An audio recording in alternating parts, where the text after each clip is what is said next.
president. Bé, portem una proposició sobre una qüestió que hem tractat a bastament durant tot aquest mandat municipal. M'atreviria a dir que fins i tot ve de l'anterior, tenint en compte que el projecte executiu que hi ha sobre la taula en aquests moments es va aprovar precisament l'any 2018, per tant venim d'un projecte important de ciutat que afecta en aquest cas a un districte i 4 barris, però no deixa de ser una intervenció a un dels eixos més principals de la ciutat. Estem parlant del carrer Balmes, un carrer que ha tingut ja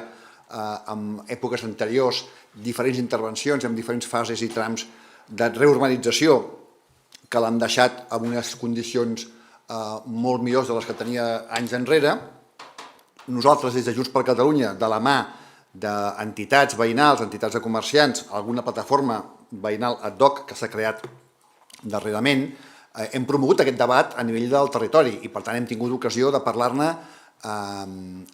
directament en plenaris municipals del districte, en aquest cas de Sarrià-Sant Gervasi.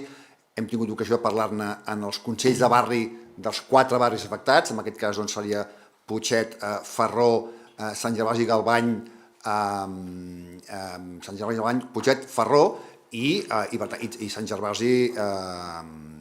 Galvany i Sant Gervasi Bonanova. Són 4 barris afectats per aquesta secció, per aquest tram, pendent d'una reforma, diguem-ne, que ve obligada, que la necessitem perquè hi ha altres eixos de la ciutat semblants, com el carrer Balmes, que han estat o estan sent en aquests moments objecte d'execució, de reformes per pacificar, en molts casos, per donar més espai als vianants, per reduir els riscos que hi ha, evidentment, en l'àmbit de la seguretat i en l'àmbit de la mobilitat, per donar més llum, per donar nou mobiliari urbà, per donar més confortabilitat a totes les persones que hi viuen i treballen i que també hi circulen i acaben transitant per ella, que són milers i milers de persones durant el dia.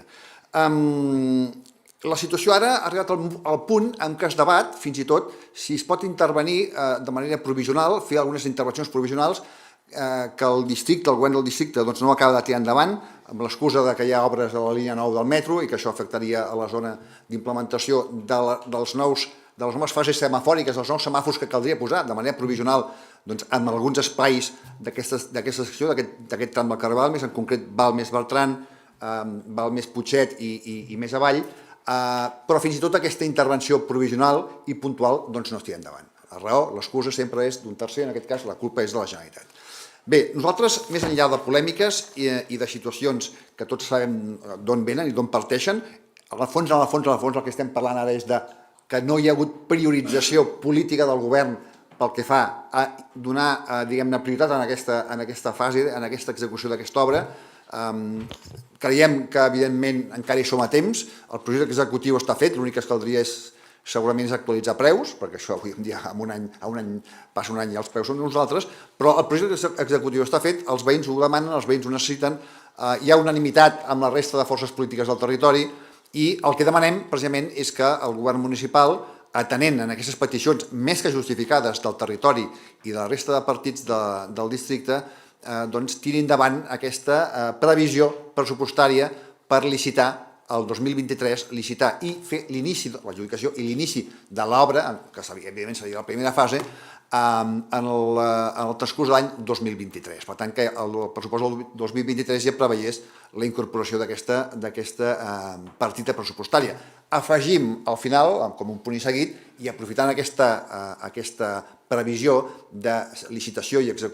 adjudicació d'aquesta fase de l'obra, demanem que una qüestió que en aquests moments em sembla que hi ha un avantprojecte, però no hi ha un projecte definitiu ni executiu, que és el que va de plaça Joaquim Folguera fins a dalt de Balmes, que és fins a la plaça Kennedy, aquest tram també s'avancés en la redacció del projecte executiu que permetés el proper mandat tirar-ho endavant quan el pressupost ho permetés. Per tant, és molt senzill, demanem que hi hagi aquest impuls, aquest compromís pressupostari perquè el 23,